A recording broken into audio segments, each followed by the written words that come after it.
My parents always put my sister on a pedestal. I was pretty much invisible for a long time. Now they're actually suing me for the house I busted my butt for 8 years to get. And after all that time saving, a 29-year-old guy, bought my first house last month. And now my own parents are taking me to court over it. Yep, you heard that right. I'm still trying to wrap my head around how insane this whole situation is. Let me give you a little backstory. I'm the oldest of 2 kids. When I was 16, I started taking whatever jobs I could find, whether it was at a grocery store or delivering pizzas. I became financially independent when I was 18. That's when I dropped $800 on my first car, a beat-up 1998 Honda that had seen better days. I clawed my way out of those early jobs, went to community college while working full-time. I got some IT certifications and even did coding boot camps. For the last 8 years, I've been working in cybersecurity. The golden child is my sister, Sandra, who's 26. She got to study abroad in Europe for 2 semesters, getting a master's in art history from a fancy private school. My parents paid for everything: tuition, housing, spending money, and even spring break trips. They even got her a car for her sweet 16. From the moment I landed my first real job, I was all about saving. I didn't buy designer clothes or take fancy vacations. I was sharing a room with roommates until just recently. Last month, I finally bought my own place. It's got 3 bedrooms, 2 bathrooms, and a nice backyard. I had to shell out $385,000. I put down 20% of my savings. That's $77,000 on a house. I got a really good mortgage rate, too. Then 2 days after closing, my dad texts, "We need to talk about the house, call me now." I figured they wanted to come visit, so I called him right back. Boy, was I wrong. He hit me with this: "Look, son, we've talked as a family, and we think it's only fair that Sandra gets the house." I was like, "What are you talking about?" He said her student loans are killing her, rent's crazy expensive in the city, and that I'm doing great, I could easily buy another place. I thought he was joking. I actually laughed. He wasn't kidding. Then Mom calls, saying it's time I return the favor to the family, something about them raising me and supporting me and how my sister deserves stability. She reminded me I paid for all of her tuition. 8 years of saving gone. They just kept saying families look out for each other, told me not to be selfish. Things got really ugly after that. Dad started yelling about how it was my moral obligation. I hung up. A week later, paperwork. My own parents were suing me for the house. They said I owed them for raising me. Their lawsuit. They figured raising kids cost them $300,000 because of Sandra's loans, and she needed the house more than I did. They said I could easily buy another one. They said they were happy for me, but they felt entitled, you know? Like because they're my parents, they could just take my house. The weirdest part? Okay, so they want Sandra to take the house, but I'm still supposed to pay the mortgage for like 2 years or until she can take over completely. After 3 weeks, this whole thing went totally sideways. Seriously, I'm so thankful for all the support I've gotten. Reading all the comments has seriously helped me keep it together through this nightmare. So, here's what's been going down since I last posted. I'm acting as my own lawyer. Hiring one would have cost me at least 10 grand, even though I know everyone thinks that's a dumb move, but I figured I could handle this because it's just so crazy. I've always been good at research and putting things together. I found out some pretty wild stuff. Turns out the lawsuit is being paid for by my Dad's sister because I didn't invite her to my community college graduation. She's always hated me. I just didn't walk for the ceremony. Didn't seem worth it for an associate's degree, especially since I work in tech. She's been going around telling everyone in the family that I'm a spoiled brat and think I'm better than everyone. Sandra started posting pictures of her house online. Actually, she was sharing old pictures she found on Pinterest. She's all, "I can't wait to make this house a home." Thanks for sticking up for what's right. My parents, Sandra's family. My parents tried to win over my grandparents. Basically, they were making fun of them. Grandpa actually told them to take a hike straight up. Grandma was nicer about it, though. She just told them their behavior was ridiculous. The first court date was scheduled for a couple of months out. I've got all the paperwork, court filings, bank records, the mortgage stuff, proof of the down payment, job history, the whole shebang. I've been prepping like mad. Their lawyer, some ambulance chaser my aunt found, called to talk about settling. They want to give Sandra the house free and clear. The mortgage is up in 2 years, plus $310,000 for, get this, emotional distress and a formal apology for splitting the family apart. Honestly, I couldn't help myself. I burst out laughing and just ended the call. The drama at home is getting worse, Mom posted on Facebook. Some kids don't know where they come from. We put everything in my name, and this is what he gives us back for all the love, support, and everything we stand for. Sandra, his sister, is living all over the place and has college debt. A good son would help his family out. Mom's just crushed. Family values, right? My aunt says this is totally shameful. That house is way more important for your sister than your own selfishness. I didn't get invited to Thanksgiving. Mom sent a group message to the entire family. Because of everything that's been happening and my decision to screw over my sister, I'm not welcome at any family stuff until I do the right thing. Whatever, I'll watch football at home and order some takeout. 2 months later, the court date finally arrived. I just got back from court. This whole thing is just not believable. I got there way too early, all suited up with a folder stuffed with all my stuff. Seriously, my Aunt Sandra and the rest of them were all wearing matching t-shirts that said "Family First" in giant letters. As soon as my parents walked in, the courtroom turned into a circus. Sandra started screaming, "I forgive you for putting us through this." She came rushing at me for a hug, but I just took a step back and let her stumble. "Ungrateful brat," I heard her mutter under her breath. After the judge called the room to order, he asked for the opening statements. Their lawyer, looking totally embarrassed already, said, "Your Honor, my clients have poured their lives, love, and a ton of money into raising the defendant. Her brother is struggling with finding a place to live, and he's got tons of student loan debt. The defendant, on the other hand, can just buy another house no problem.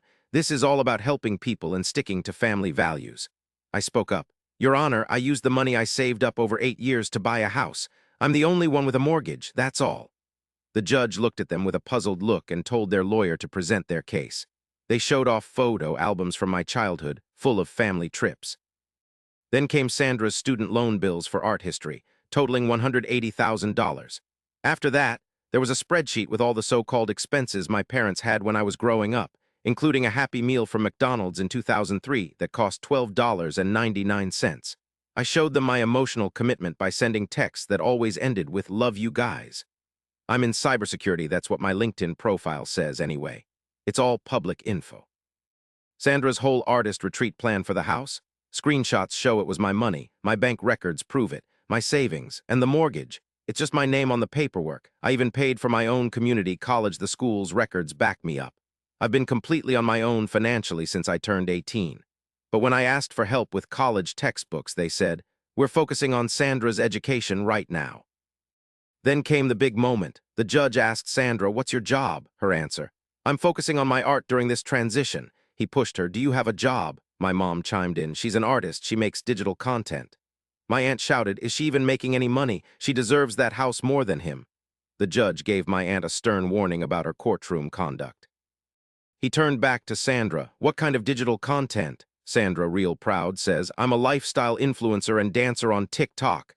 "And what's your income from that?" the judge asked. She said, "I'm building my brand. It takes time." The judge didn't look convinced. "So to be clear," he said, "you want your unemployed daughter who's not making money and has no plans to get a job to get my son's house after all the work and saving he's done. So you want him to keep paying the mortgage too?" The judge, man, he basically shut it down, said he'd get back to us in a week. 5 days later, boom, case dismissed. A week after court, poof, the whole thing was over. The judge's words. It was a total waste of everyone's time, legally speaking. But the real drama, that started outside. I'm done with my family, completely cut off. I'm gonna die alone in that house, you know. My aunt lost it, screaming, ranting, completely bonkers. Sandra was sobbing, wailing about how I'd stolen her future right there on the courthouse steps, collapsing into a heap. Mom said I wasn't her son anymore.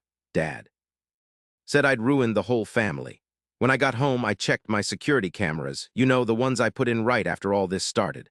I saw Sandra creep up to my car looking scared as hell, then she just walked away. Didn't do anything. But when my motion lights went off, Aunt showed up, spray paint can in hand. He turned tail and ran when the lights came on. I filed a police report, put the video up online too. Things went completely sideways after that. Sandra started a GoFundMe, saying I needed help buying a house because my brother stole my future. Can you believe that? She said I ditched my family and abused the legal system. GoFundMe flagged it for being a lie. And then, after I reported it a bunch of times, Mom started posting about how awful I was on all the local Facebook groups. Okay, so some group admins started pulling down posts because of the crap I was getting. When my aunt was called out, she got rid of the weird threats she'd been posting. I went ahead and filed for a restraining order, which takes forever, and kept all the stuff. Then, the family group chat just exploded.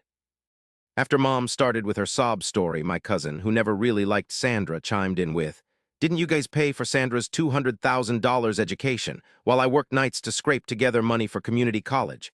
And now you want his house, too. That really set things off. Turns out, a lot of family members were totally over my parents playing favorites, but they just kept quiet. Someone else remembered.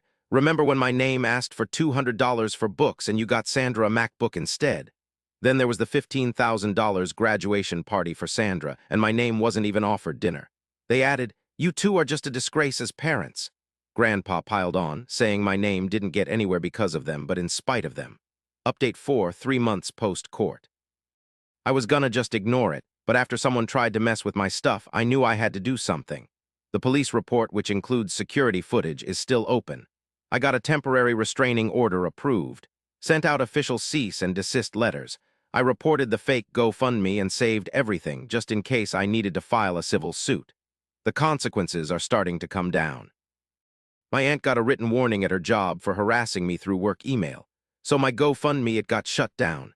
The small-town gossip mill is really working overtime. The way parents look at me at church is just something else. Everything's changed, the whole family dynamic. I had about half of them on my side.